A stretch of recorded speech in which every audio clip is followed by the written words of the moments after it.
अब दूसरा फार्मूला जो है वो भी गुर्दों के मतलब है, कुव्वत बा के मतलब है, ब्लड क्लॉट्स के मतलब है। और कीमिया अगर भाई अपनी अकल से काम ले लें, ये बहुत प्यारी फार्मूलेशन है जो शायद पहले कभी किसी ने ना दी हो।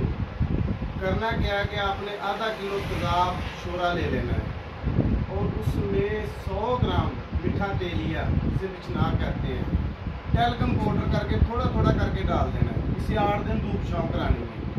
8 दिन के बाद 100 ग्राम देसी थोम की पुलियाँ, इसको खर्ल करके मोम कर लें, खूब खर्ल करके। जब ये मोमिया कंडीशन में आइए, ये भी थोड़ी थोड़ी करके डाल देंगे और इसे भी 8 दिन धूप छाँव करानी है।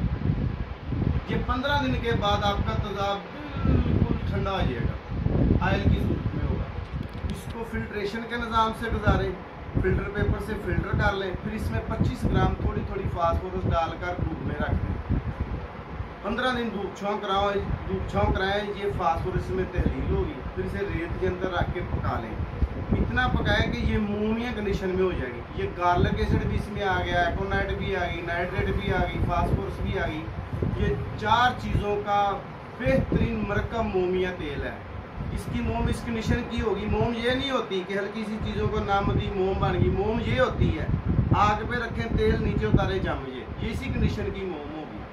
अब करना क्या है कि जो इसको मोमिया बना लें तो इसमें हीरा डिप करें। हीरे को, इसके मोम को, एक रत्ती हीरे के ऊपर 2 रत्ती मोम लगाकर अल्मोनियम ऑयल पेपर इसके ऊपर लपेट कर भट्टी में डाल दें। 15 मिनट भट्टी जला लें।